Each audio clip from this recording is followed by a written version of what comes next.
Welcome to Meet the Candidates. I'm your host, Kim Kotis, and I'm here with Joe Ferrier, candidate for Muskegon County Drain Commissioner. Welcome, Joe. Hi.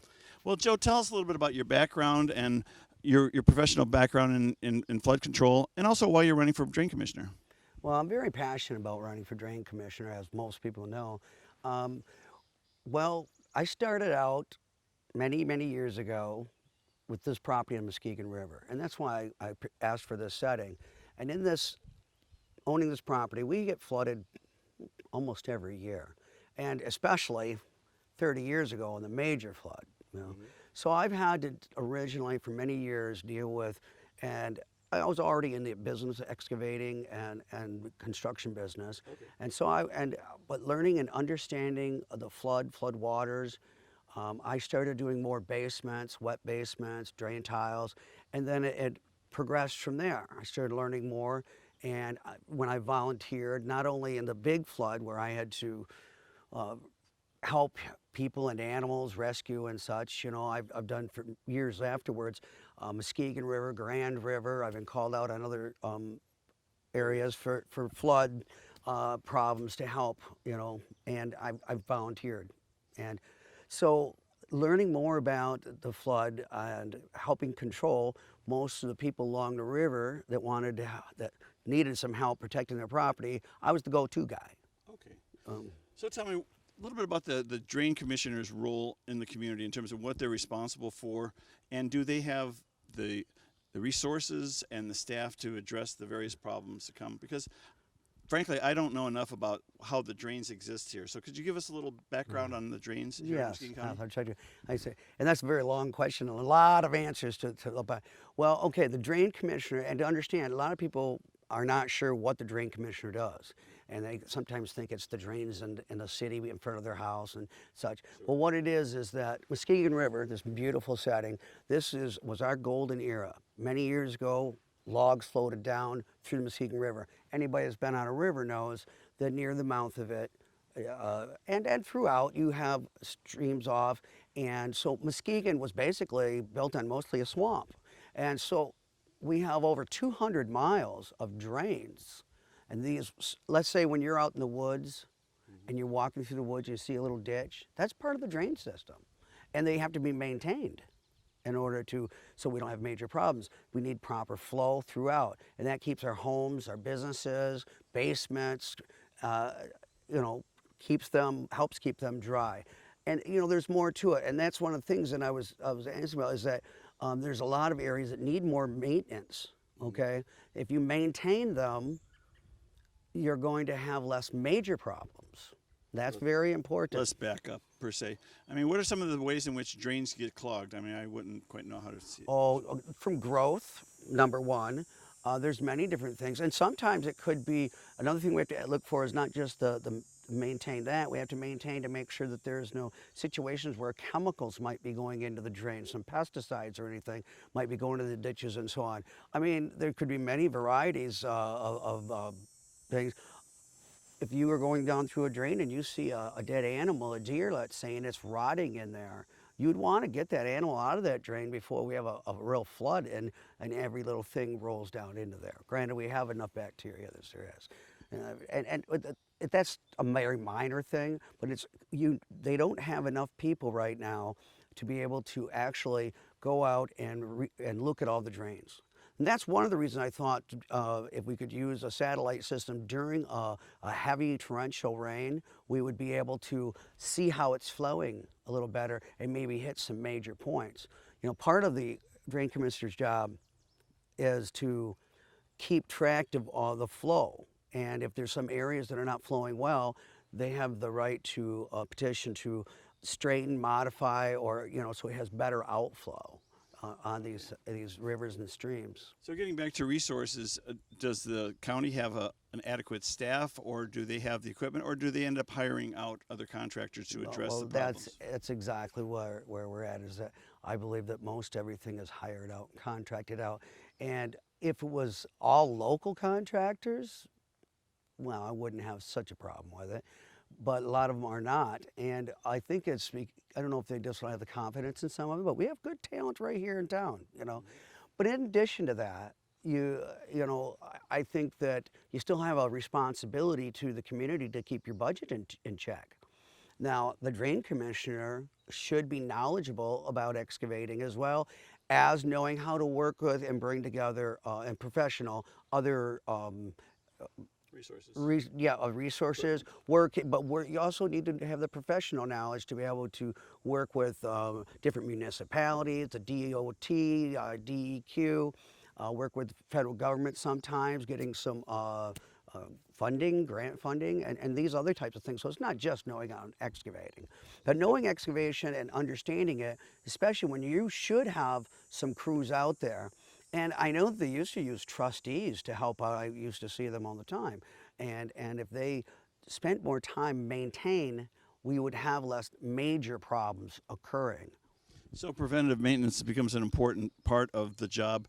So you not only anticipate a problem prior to that, but you allow the drains to flow in a continuous manner. One of the things I wanted to address regarding that was you mentioned that the county ends up hiring contractors to address these problems. Tell me about the role of the drain commissioner in terms of making sure that there's, are there key areas that tend to be problem drains? Most of the problems we have are man-made. Okay, a lot of times, and once you've already have a development and that was the plans weren't quite the way they should have been. Maybe it was overlooked or by the drain commissioner at that time, or maybe it was that their whoever was giving them their advice wasn't accurate enough. And there are areas where homes were not built at the right elevation, where the water drain off wasn't done properly. And there's things that need to be corrected. And that's one thing, is going in after the fact, it's harder to correct than if they'd done it right in the first place. And more costly, I would imagine. Oh, absolutely. So do you see yourself in the drain commissioner's role as working with developers and working in the pre-planning before they excavate Absolutely. and develop everything? Well, because, and it's so important to me because, and I get a very good feeling about the job that I do now. I feel like I'm a superhero with a cape. I go out there and I do investigating on private level and I help people with these problems. I'm always dealing with, and so I'm an investigator. And I go in and a lot of times I ask, well, when did this start? Okay, and then I look and research what development happened or what occurred to change this, especially if it hasn't been gone all those years. All of a sudden it started 3 years ago or 5 or 10 years ago. And I need to know, and so I researched what occurred. And sometimes I usually find several different ways and reasons this has occurred. And then, of course, the problem of trying to figure out what we can do. And sometimes you have to think outside of the box. Some of these problems are hard. And that's how developing some of the things I have done over time to help control water, whether it's around a basement or water affecting someone's home from a body of water. You sometimes have to think out of the side of the box. And I've designed a couple of things that help control water, which, well, they've been using it in other areas of the country, which makes me feel good about the fact that, like for flash flooding and such, they've had to use some of these techniques. But I think that using some of my techniques and the thinking outside the box and knowing how to budget very, very well. I've been budgeting for over 30 years, corporations. I've dealt overseas with, when I owned the electronic engineering company, I dealt with people in France, Zurich, Belgium, and I had to deal with different kinds of people and convince them that our electronic engineering company were the right ones to do the work for them, and we were successful in that, and dealing with Ford Motor companies and different ones like that. So I'm not a stranger to having to work with other people, and I feel that I can take all of the municipalities and the township leaders who are really, really wanting to do the right thing, and together with DOT and DEQ and them, and bring them together so we can come up with some good plans that will be beneficial for everybody.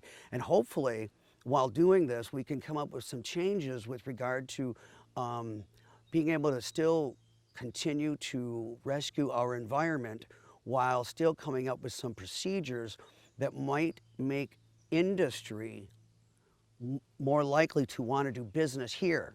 We need more jobs, okay? So if we don't want to just give up ecology for jobs, but we certainly can come up with ways of making that procedure a lot better for these people. Just bring them in. And that's what I have done in the past, bringing jobs into this community, bringing taking care of your floods and so on. So I would like to be able to help our whole community, and I'd feel like a superhero to do so. All right, well, stay with us. We'll be right back with Joe Ferrier. Hello, I'm Sean Mullally, and serving this community has been important to me my whole life. That's why I've agreed to run for state representative. Current Rep. Marcia Hovey-Wright and so many other community leaders are supporting my campaign because I understand that our state government is broken right now. Poison water in Flint, crumbling roads everywhere, and punishing new taxes on those that can least afford them. But I know we can fix this. That's why I'm asking for your vote on August 2nd. Join me, and together let's build a better future for Michigan. I'm Jenny McNeil, and I'm asking for your support to be the next Muskegon County Probate Court Judge. In Muskegon County, we have 2 probate court judges, and this particular judge will be assigned to the family court. That's important for you to know because I have extensive experience in family court. I have represented thousands of individuals in this county, men, women, even children, grandparents, in family court matters. Those are divorces, custody, guardianship, adoptions, and many other cases. I have been very involved in the Muskegon County community. I am past president of the Muskegon County Bar Association and current chair of the Family Law Section. I'm the past president of the Every Woman's Place Webster House Board of Directors. For 20 years, I have been representing families. Family is important to me. I have been married for 18 years. I have 2 children and a stepdaughter. Let me be the one to take care of your family in Muskegon County Family Court. If you'd like to learn more about me, please check out my website at jennyforjudge.com. Hi, my name is Ronald Lee Grassmeyer, and I'm running for the office of sheriff. I'm asking August 2nd that you stand by me as I move to bring back a new leadership to our community. I've had the opportunity to serve the community in many ways. One being I was a U.S. Marine. I also was a sheriff's deputy, and now, today, I run and operate my own business here locally. I will bring my experience to better serve the community and restore respect to the department. I'm David Quarterine, and I'm running for Muskegon County Probate Court Judge. I've been helping families since 1998 as an experienced trial attorney and mediator, and will bring those skills to the family court bench. My father, Vern Quarterine, instilled in me compassionate family values and a strong work ethic. I believe every person should have their case heard by a fair and impartial judge, and I can promise you that I will listen carefully and render equitable and fair decisions based on the facts and the law. Please support me, David Quarterine, on August 2nd.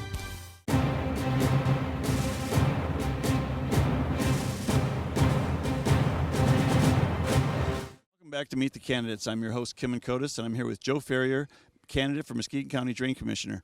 Well, Joe, what distinguishes you from your competitors in terms of your preparedness and readiness to run this job? Well, I'm absolutely the most knowledgeable of the 3 candidates with regard to drainage control, flood control, water, of course.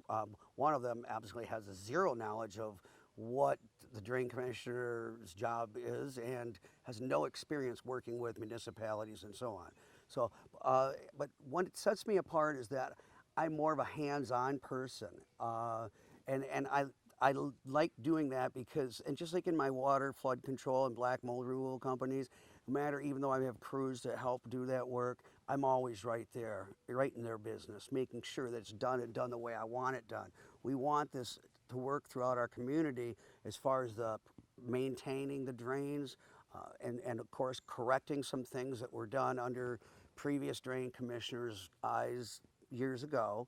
You know, we have, and that's part of my job right now, is I'm always going in the private industry and I'm correcting and helping these people that are suffering. I'm correcting some things that they never should have had to deal with in the first place.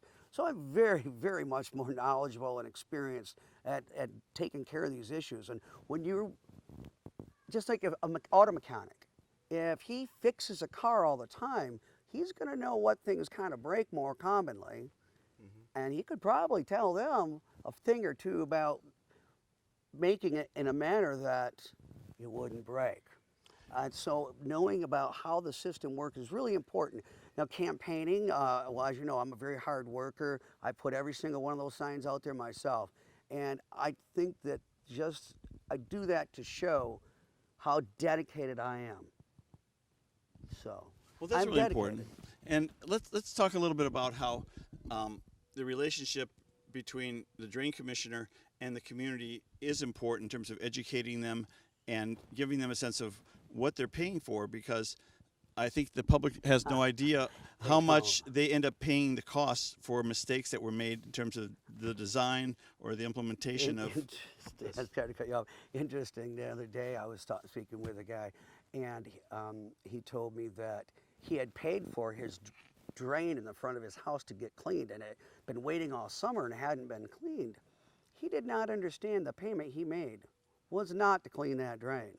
He had made a payment probably for an assessment for some other thing that had been done. So people are not fully understanding what they're paying for, what these assessments are for that are going around, what maintaining, who has what responsibility. People need to be more educated and learn what is the drain commissioner's role, what is the road commissioner's role. And sometimes a drain commissioner has to work well with the road commissioner and get them to sometimes do some things they should be doing in the first place.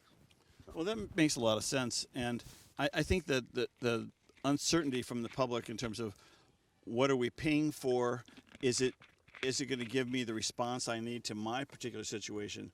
I mean, you made a comment to me earlier I'd like you to elaborate on in terms of that each one of these drains have their own responsibility. Right. Well, yeah, that. there's over 200 miles of drains, okay, and many drain systems separate. Each one has their own separate budget. So the drain commissioner not only has to know about knowledge of rivers, flows, not only has to know about getting along with other municipalities and getting all these townships together. They have to know a bit about accounting, okay? And even though you have an accountant, if you want to rely on an accountant to do everything, you better know a little bit about it. Now, I've ran several corporations even at the same time and have been able to keep those accounting records separate. And that's what the drain commissioner has to do, keep the accounting records separate for each drain. Now, if we do combine a couple of drains, and we may be able to, especially in an area of a watershed area or something like that, sometimes that might get us in a position where we can get more grant money from state or federal. So there is support on a state or a national level to help assist with some of these issues. So this is the second largest river in the state. It's a very majestic river. Yes. And we're here at the mouth of the river, but I think people don't understand. They think the river's one thing and sewers are another thing and the drains out in the woods are different, but they all have common link. And when it rains, it pours.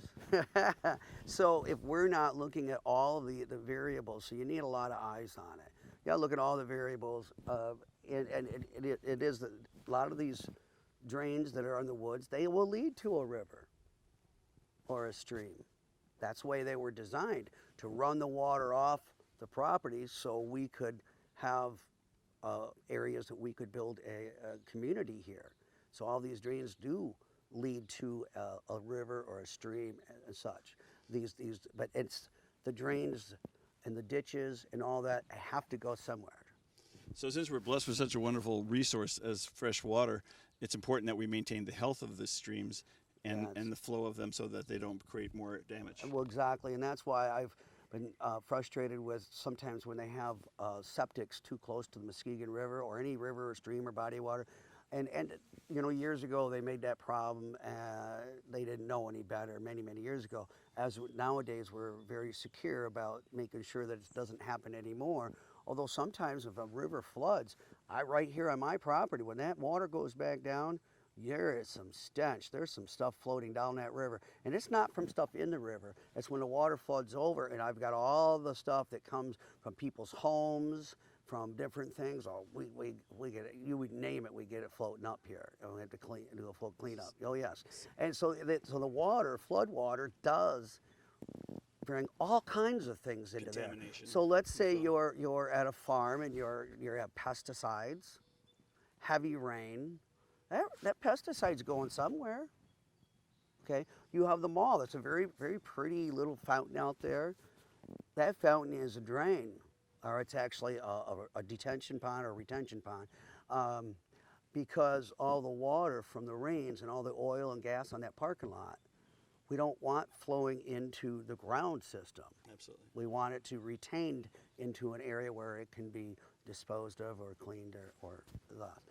And there's a lot of responsibility for a drain commissioner to keep their eyes open on more than one thing. We have to look at this, this, and this. All these different developments going up, whether it's a condominium or whether it's a subdivision, any of those things, that displacement of soil changes everything. I had one subdivision that was having a problem with water, and coincidentally, that problem started when a new subdivision was built right behind them. That displacement of water, of sand, did affect their groundwater. So the real consequences from not taking You care have of to it. look at all that. But most times the drain commissioners like to just hire somebody to do analyze it and just go with whatever they say without actually looking and asking, because that's just a good way to point a finger at somebody else. Well, hey, they did the research on it, it's not my fault. And really, it is the responsibility yeah, of the- you have to understand.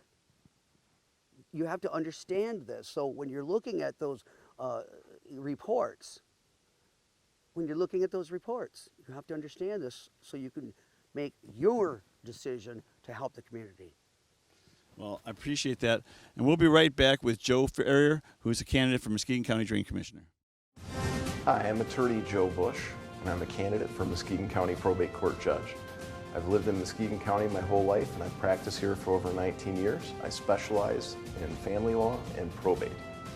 I am the most qualified candidate for Muskegon County Probate Court Judge because I have the right integrity, diligence, temperament, and professional experience. And I ask for your vote on August 2nd in the primary. Hello, I am Paula Baker Mathis and I am running for District Court Judge. I have over 20 years of trial experience. I've been an assistant prosecutor, a defense attorney, and a civil lawyer. I have handled hundreds of cases in the courtroom, including jury trials for cases such as murder, criminal sexual conduct, and other assaults. I have demonstrated the ability and focus to make difficult decisions under pressure. Muskegon deserves a judge with trial experience and a commitment to protecting our community. Please vote Paula Baker Mathis for District Court Judge. Hi, my name is Michael Poulin, and I'm a candidate for the office of Sheriff in Muskegon County.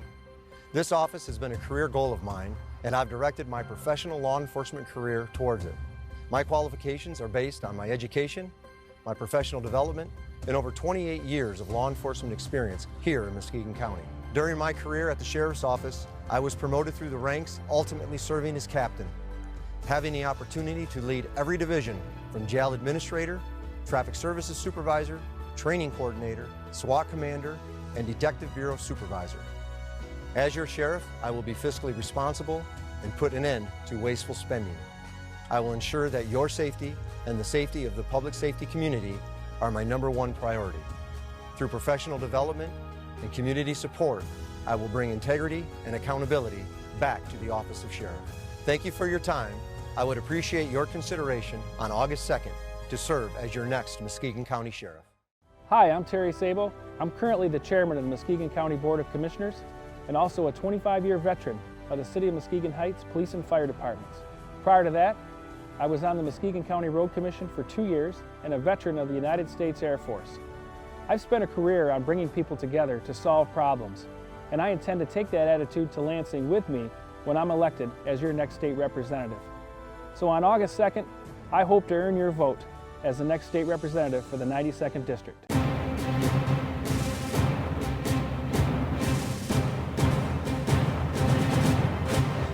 Welcome back to Meet the Candidates. I'm your host, Kim Kotis, and I'm here with Joe Ferrier, Drain Commissioner candidate in Muskegon County. Joe, tell us where we are here and what's going on. We're here in Eggleston Township. This is a newer Development subdivision that I was called into because of their basement problems. I did professionally. They called a flood control expert. I came out to investigate, and I found that a lot of the problems was poor design, okay? And I wanted you to see, and viewers to see, what a retention pond is. Well, this one became more of a swamp than a retention pond, but the water flows into a pond like this, and it retains the water. They didn't do their math right, and that's the problem. Is sometimes in my business is I want to be there to stop these problems from happening instead of being called to try to fix them after they've got such a mess. And everybody's pointing their fingers at somebody else in this situation. That was it the engineer? Was it this? Was it that? And we're not getting anything done about these problems. You'll see over on the other side there's a basement that has not been completely finished. They finally stopped after they figured out that every basement in the neighborhood is flooded.